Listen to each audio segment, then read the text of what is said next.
This is Pixelish. I'm your host, Wolfgang Bremer.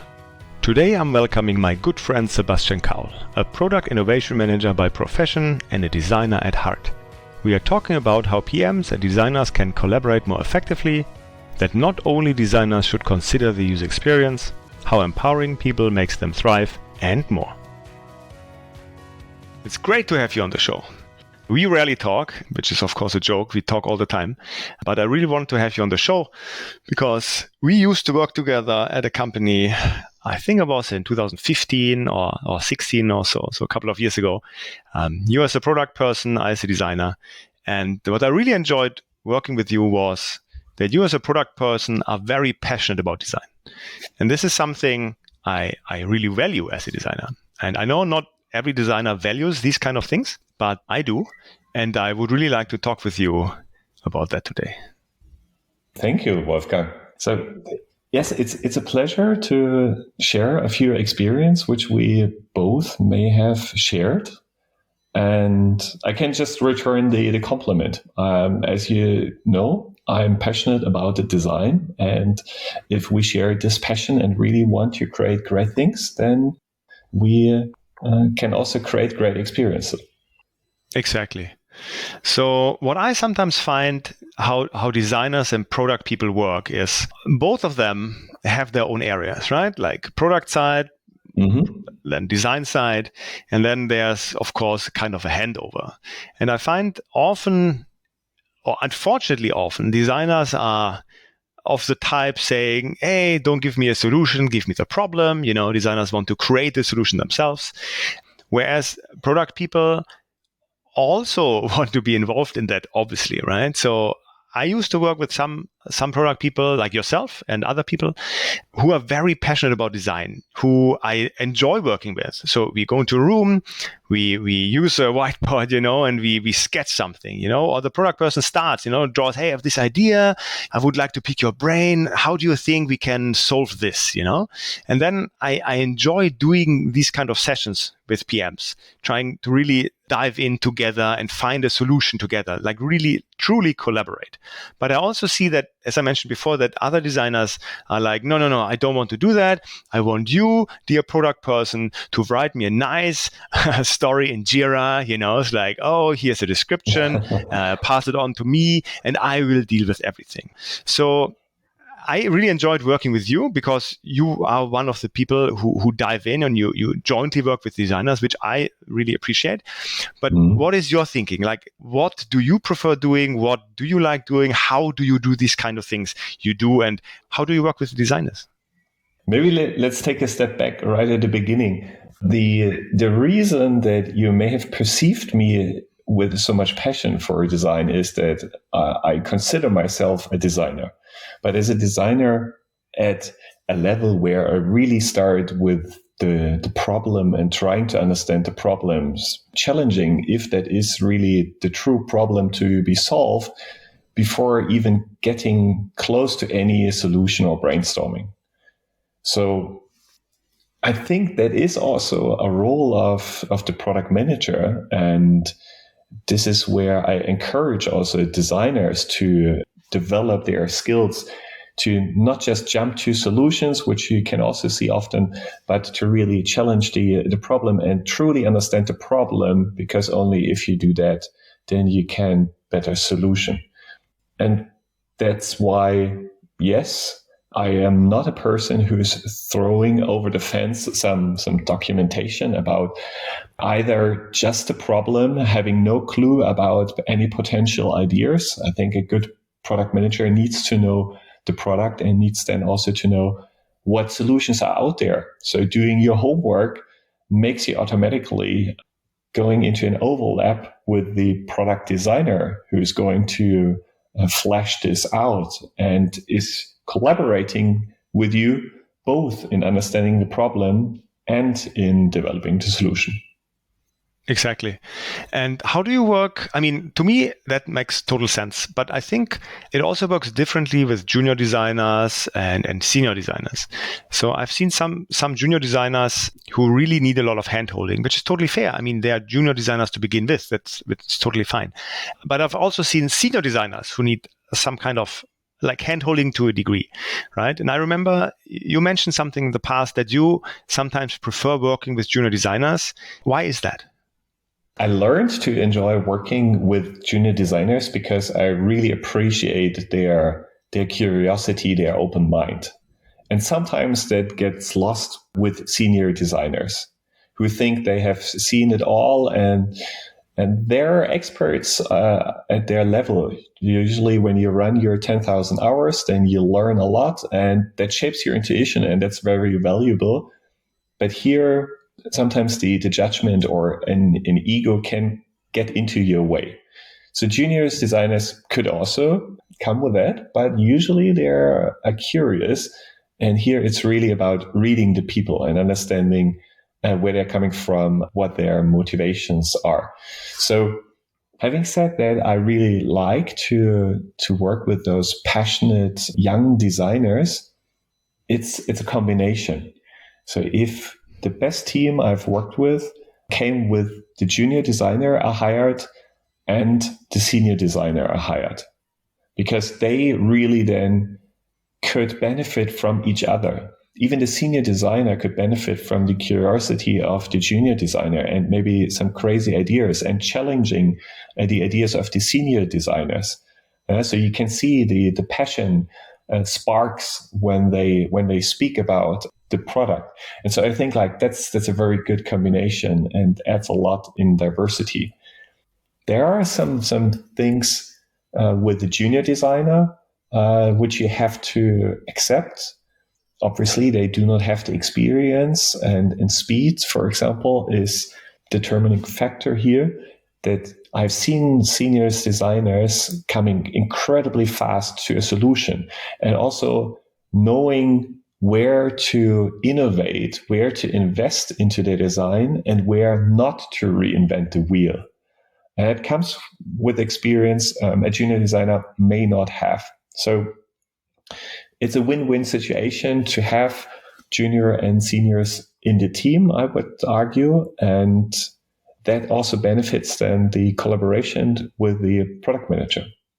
And speaking about collaboration, I think, like you mentioned the passion and you mentioned the collaboration. I think this is something very close to my heart in the sense of, we are all sitting.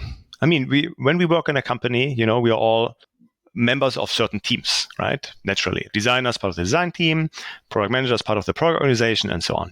But I often feel that we are siloed in these areas. All of us, we think of ourselves as a part of that specific team, And I find that often we lose sight of seeing the org or the company as a whole, like how we collaborate, how we work together, and basically across silos. And as you mentioned, you're not somebody who's throwing something over the fence. You want to work with designers and the other people in the organization. And the same counts for me. I'm very happy to go out and speak to the people directly from the other areas of the company. And I want to be a sponge. I want to learn from them, right? I want to learn about the business. I want to learn about the development side. I want to learn about the marketing side. And I want to suck it all up, basically, to make myself a better person, a better designer, so that I can work better with the rest of the team, with the rest of the teams, with the rest of the org. And the thing is, I think sometimes this doesn't come naturally for people. Giving the people the freedom to work together properly, or to, I guess, maybe empowerment might be the word. Empowering people to do their best work, to be their best selves. How do you empower people, like the people you work with or the people on your team? First, as a product manager, you're often put into this role. So you talked about a designer. He is, you could even say, surrendering to his role as a designer. And from what you say, and that's also what I learned, is you have got the curiosity to have the bigger picture, to see how you work together with different departments, different teams. So you see the organization and you see the product as a result of the collaboration of the entire organization, and you want to build the best product. And I think like this is something which we share. So much about the role. the role as a PM, I think, is even more so an interface between the product design team and the product development team, if we're talking about software products, to realize those products. But it also has to take into account the business side of things, the technology available, the market, the consumer with evolving problems. So you're in that network, and you have to understand that you need to consider all parts to shape the collaboration, which shapes the organization, which shapes the product. So that all ties into together. And we are talking about human beings here. We're talking about people. So the product is determined by the collaboration of people, speaking to end users, speaking to the CEO, to sales, to the CFO, speaking to the design team and collaborating with them, with the development team. It all has an essential part in shaping the organization you are within and the product. Absolutely. And I think for me, this is not only something which should come from the individuals, but I think that should also be something, like how things are. I want to say it's a cultural thing at a company, right? Like how things are being done, how things are being lived by, Mm-hmm. So it's not like that somebody says, oh, you're all empowered now, period. COO writes a memo, you're all empowered now. I don't think that would work in that sense. So it's more like it needs to come from, well, I would think it would need to come from different directions, right? Mm-hmm. Yes, it needs to be air quotes allowed within the company, like top down. It's like, hey, you have the freedom to do your best work. So please take your freedom and do your best work, be your best selves. Yes. But I think it also comes bottoms up, right? In the sense of like, I, as an individual person, I'm looking into improving myself as part of the team, as part of the organization, as part of the company to overcome certain things and to be the person I actually want to be. Mm-hmm. And I think as a manager, it's, for me personally, it's often important to not tell people exactly what to do, but really give people freedom, to, as I said before, to be their best selves. Because I believe that only if people have the freedom to be their best selves, they can actually deliver their best work. They can be who they are, and they can thrive even more.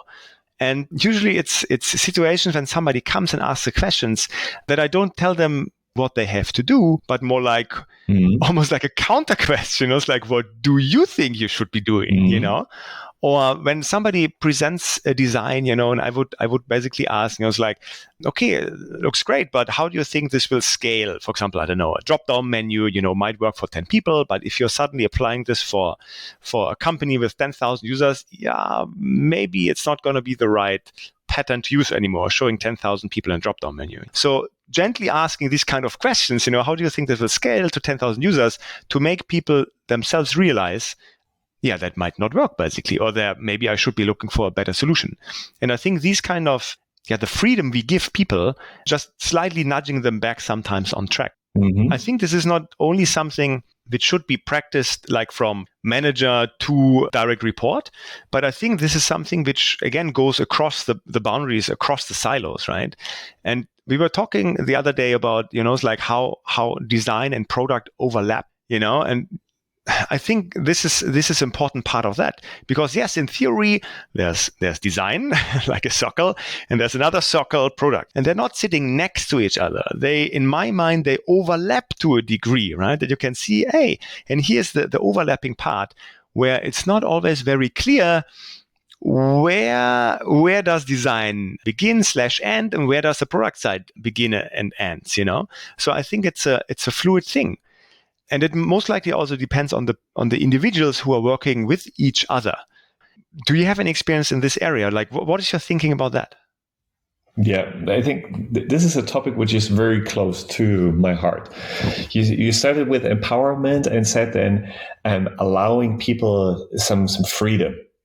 So I think because it's a collaboration, it's not just allowing people, but really it's a team building, as in our role as a manager, where we can also hire people, we can shape the team to help not just to allow them to work independently, which a lot of people aspire.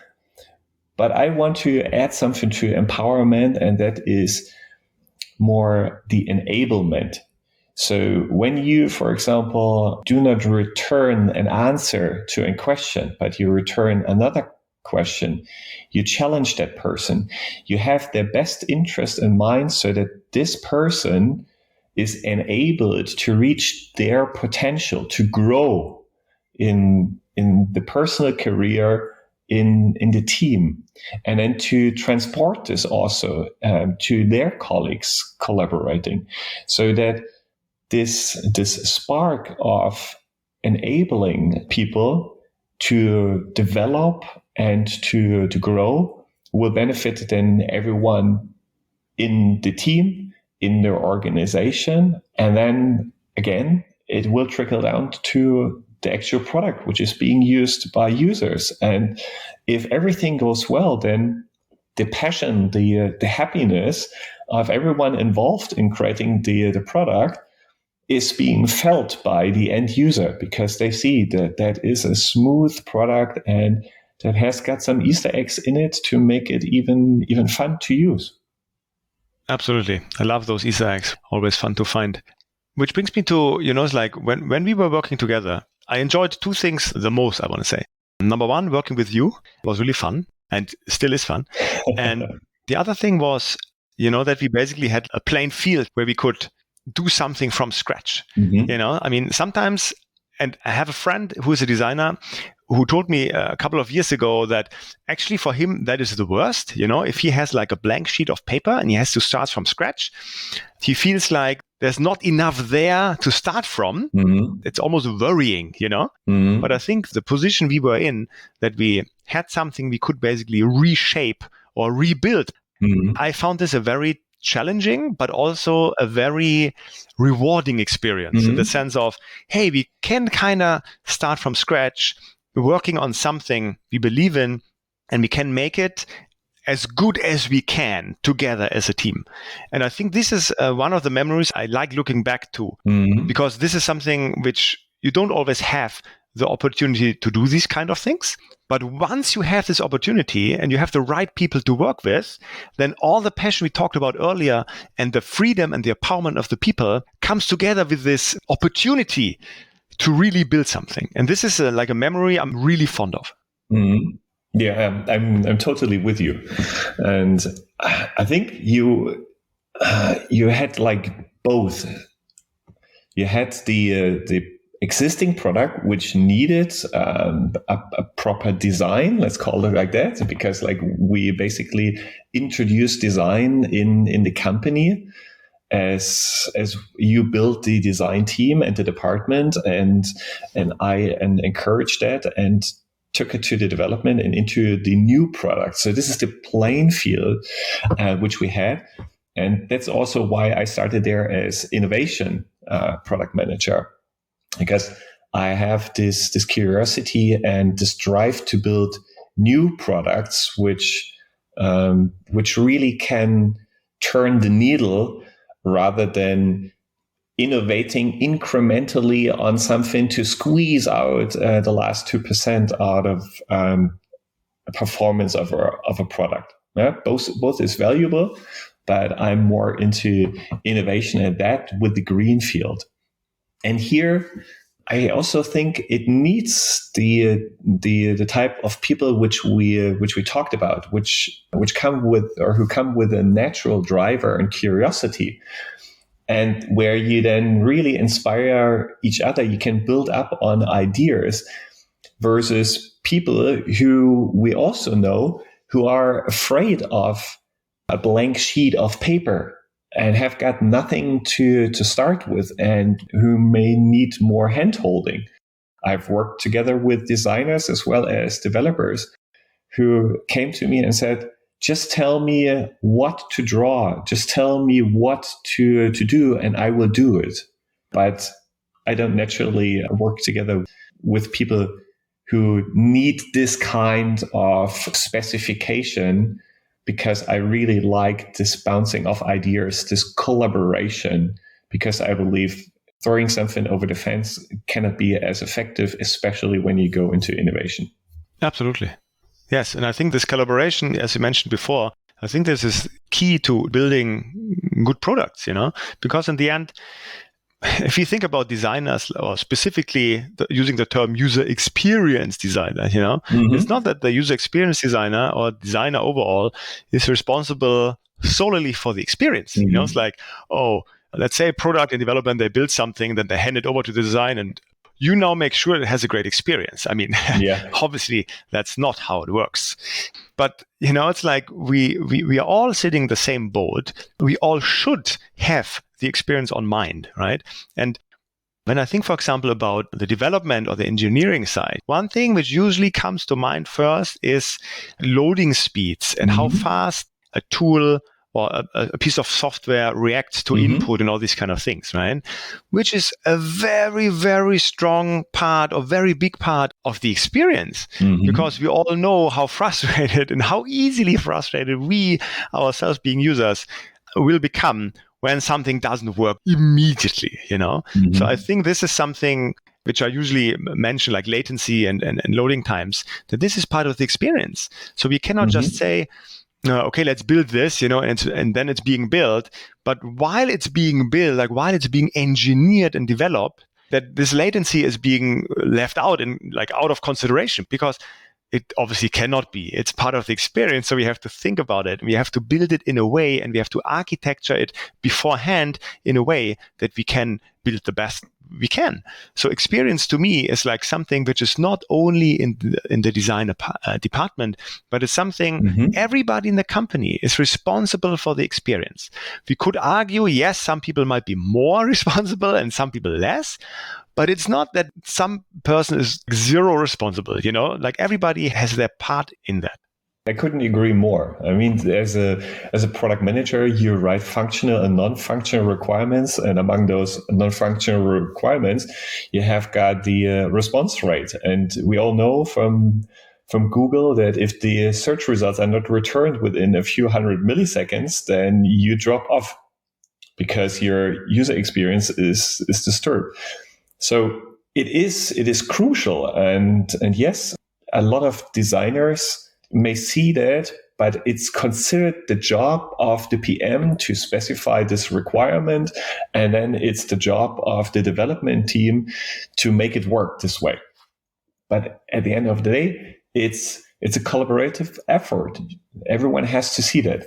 And what I like to, because we speak about experiences, let's think for a minute about the user who is experiencing the product.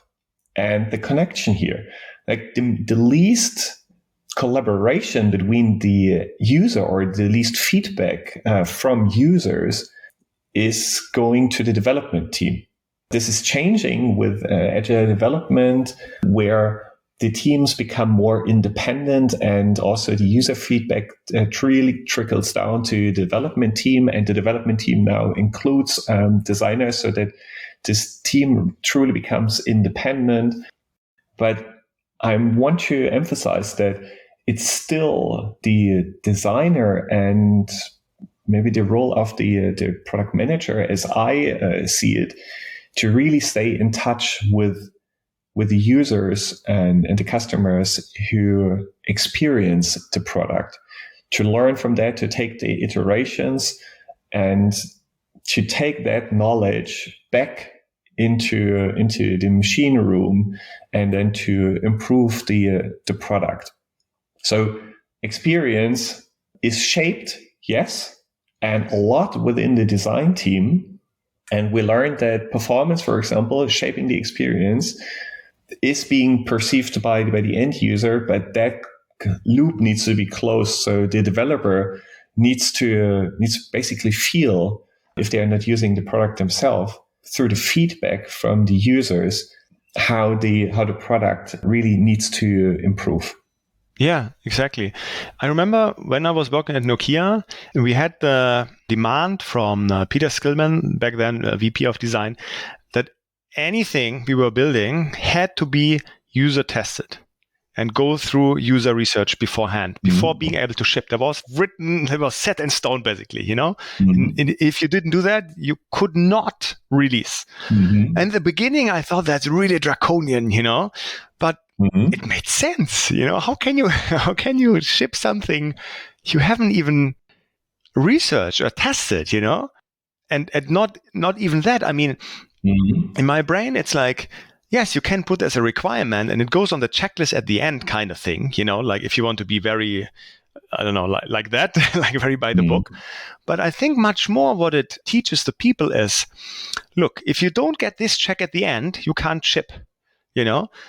And then basically this leading to rephrasing, instead of saying, if you don't get this check at the end, you probably would move this check mark all the way up to the top, right? To actually start with the research. It's like, did you do research? Yes, check, you know, this is what we found out. And now we're building something based on that.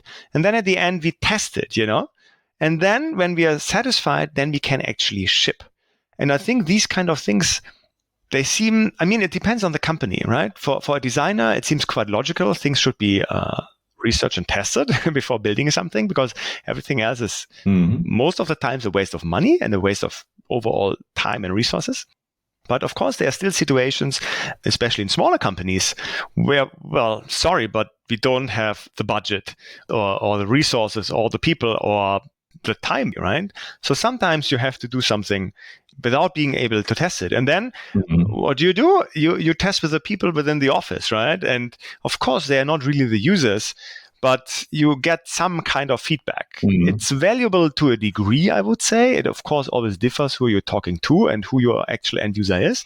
But for a quick thing, this is something one can do. And I remember we were doing this as well, right? Like running through the office, talking to different people, showing paper prototypes and mock-ups and stuff, trying to capture feedback.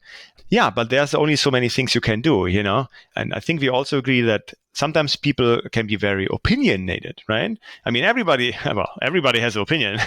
The question only is if they're willing to share it and how strongly they will fight to push for their opinion. So if we work together, and I guess that goes back to how we work together within a team, across teams, and so forth, how can we keep the goal in mind? The goal being we want to ship a really good product with a really good experience.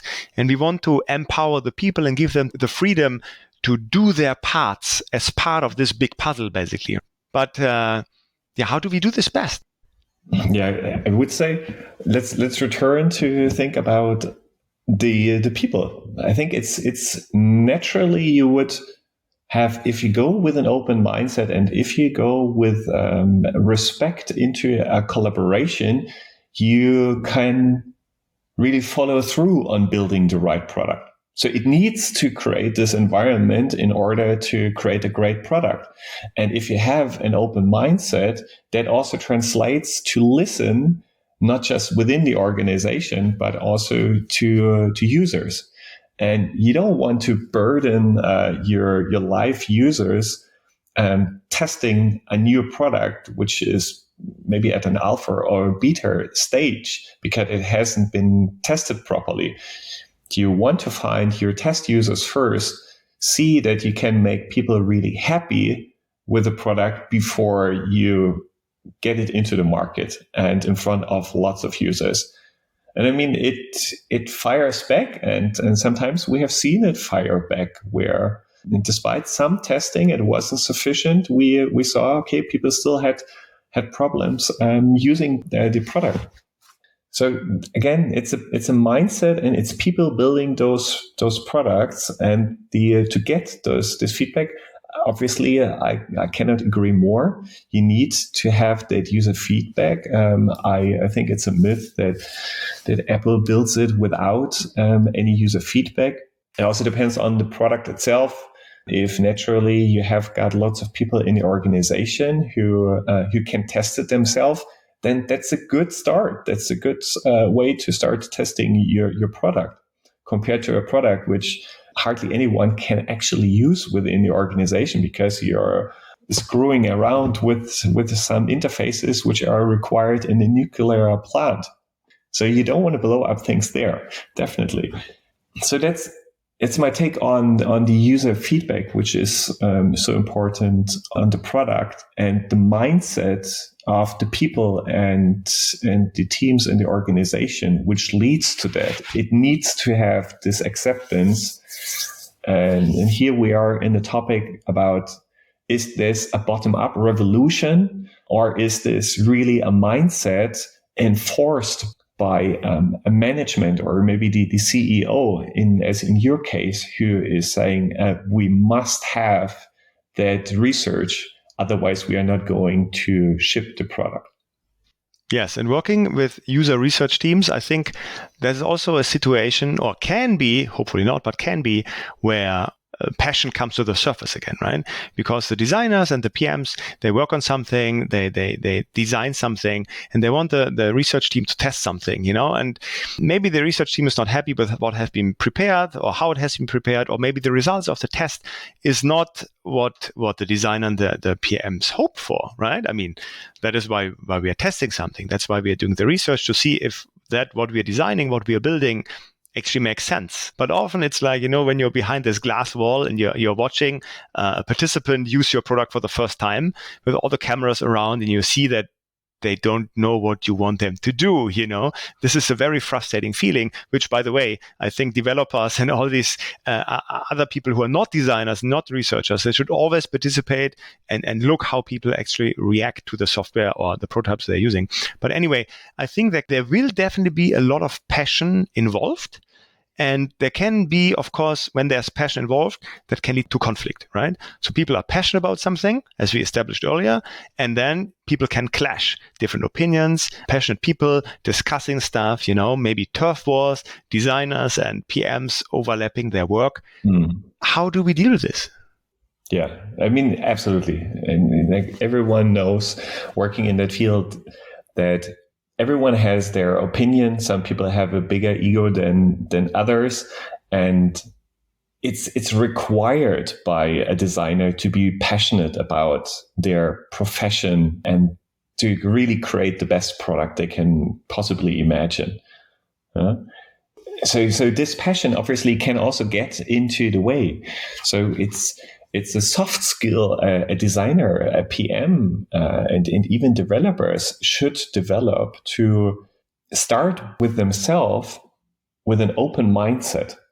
So to listen when the product is failing, or if someone has a different opinion, and not to judge if that opinion is worth listening to, because in the best case scenario, even the designer or PM is so open-minded that the developer can actually convince you that they got a better idea, and it's to the benefit of the product. And I've never seen a situation where an open mindset was a trouble for collaboration. It always helps the collaboration.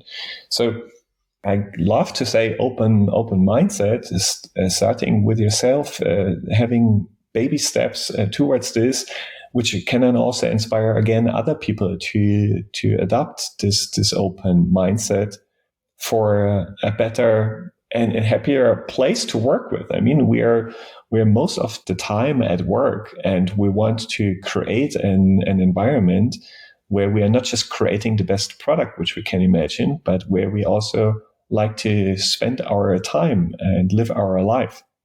Absolutely. I think, as you said, we as people working together on something, we are sitting in the same boat. We're working on the same stuff. We are shipping a joint creation, basically, right? And as you said, and as we said earlier, we want to do that, or we enjoy doing that when we work with people who we enjoy working with. I mean, it's as simple as that. It reminds me of going, when I went to school, did I like going to school because of the teachers? Probably not. Was it because of my friends? Probably yes, because I liked spending time with them. I had fun. And I think it should be the same working with people. I mean, of course, there will be situations which are not fun, sometimes more than they should be, unfortunately.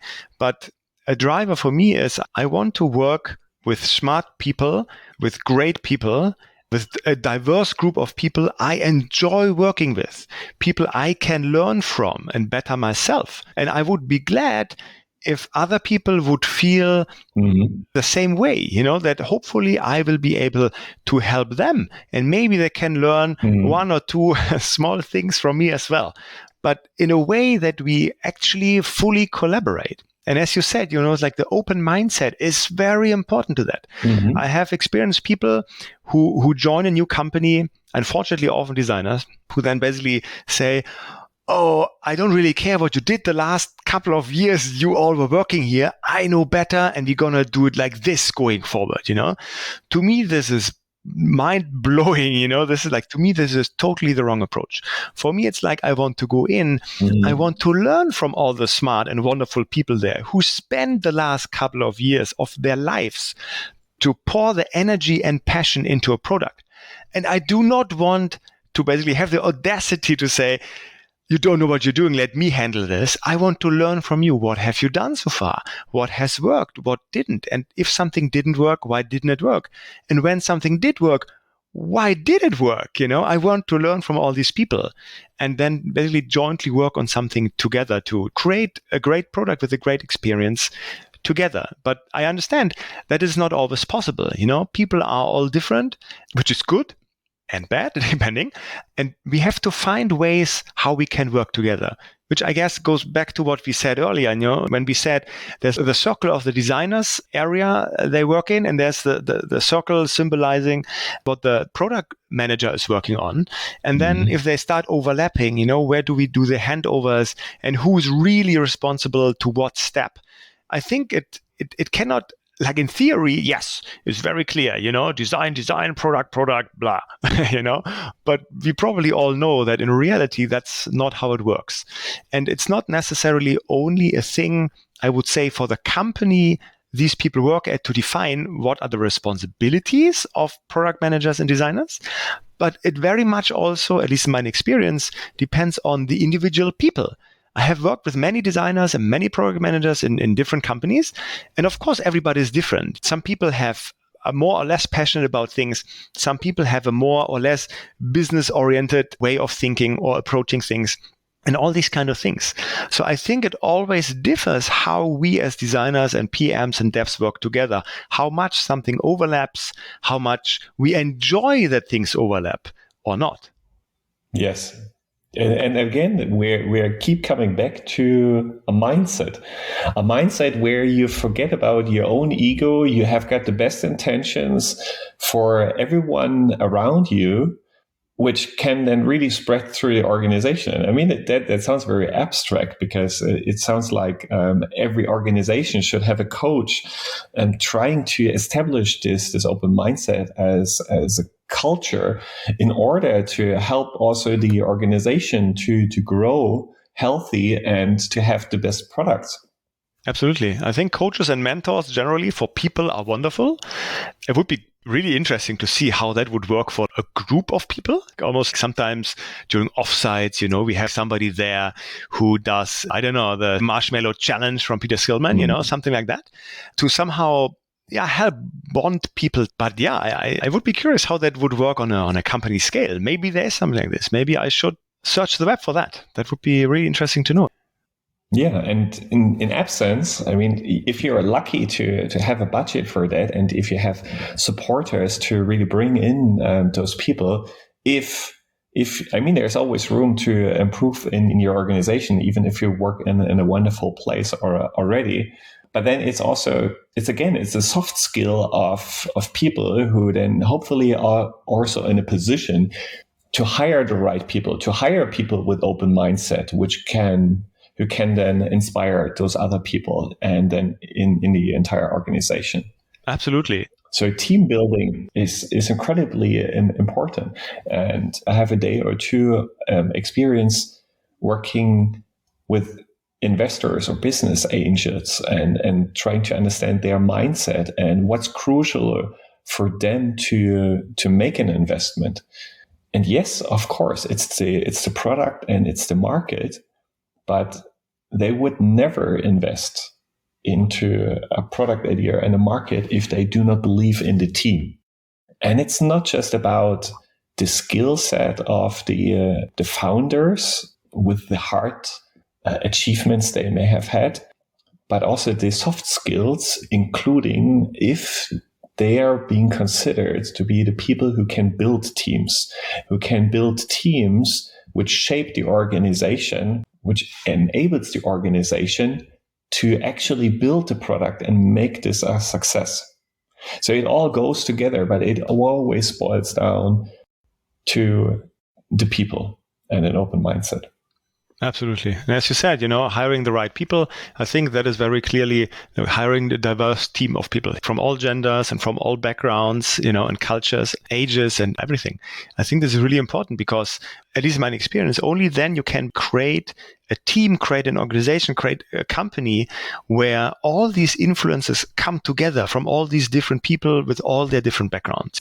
And I think this is something to thrive for, a multicultural group of people being their best selves, being open-minded and willing to work together and willing to learn from each other to be able to ship a product with a great experience, hopefully. Yes. So thinking about it, I would even say that a diverse environment you're thrown in forces you to become more open-minded, or you leave. But if you have an organization created which has a big lack of diversity, then there is also maybe tolerance missing, and the mindset is closing. So you keep hiring the same people. That also means that you limit your perspectives.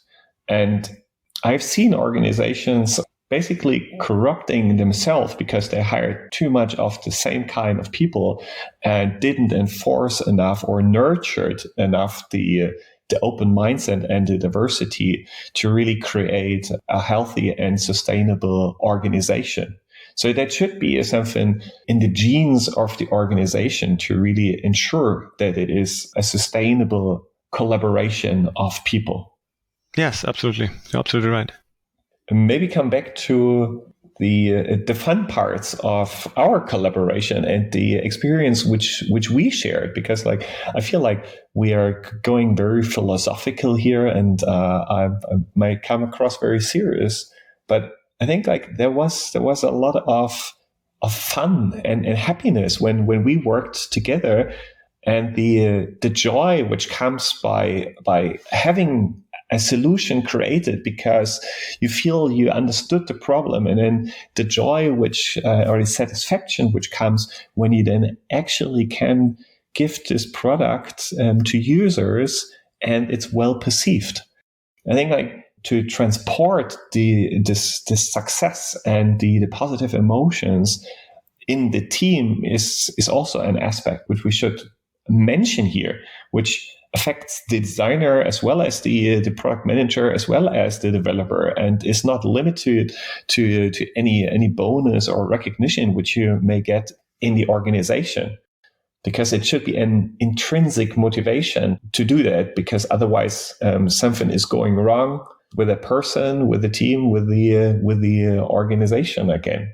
So maybe a happy moment is, it really starts again if I feel I work together with curious people who really enjoy what they are doing, because then everyone feels that they're doing the best job, taking into account all the feedback they can get to build the best product, and that will be then the best product possible.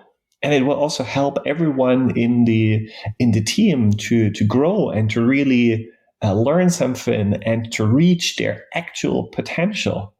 And that goes again back to this whole idea of empowerment and enablement. And I think this is really an intangible value, which you may say, the emotions which you keep within the team, and which make it then into the product and make it into the wider organization. So I think this is something which we should be aware of as a positive trait, as much as we need to stay aware of our own ego judgments, to not have a pitfall of harming that process of collaboration. Absolutely. That is wonderful. Yes, I think what you said makes perfect sense. Like what you're getting out of something, the feeling you experience after you ship something as a group together in a successful way. I think this is some of the memories we should cherish more and then build upon it for the future, I think that's very, very important. I really enjoyed speaking with you today, Sebastian. Is there anything else you would like to tell our listeners? I think we already said so much, and we hopefully can share some of our experience here to help everyone to starting with myself, the continuous development we all go through to help ourselves and the people around us, which naturally will help the organization and the products which we want to build to be the best they can. Absolutely. Is there any place we can send people to find out more about you or to connect with you? Well, to be honest, I work mostly behind the scenes, but I'm happy to connect via LinkedIn. So you can find me there, Sebastian Kaul, Kaul, and drop me a note so that I know what it's about before connecting. Wonderful. I will add a link to the show notes. Sebastian, thank you so much again for being on the show. It was really great to have you and hopefully talk soon again. Thank you, Wolfgang. It was a pleasure and maybe speak tomorrow. Thanks so much for listening. We really hope you enjoyed the show. And if you did, would you give us a rating on iTunes? It really makes a difference and we truly appreciate it. Got any questions? Then get in touch by following us on Twitter @Pixelish_HQ. Thanks again for listening. I'm Wolfgang Bremer, and this was Pixelish.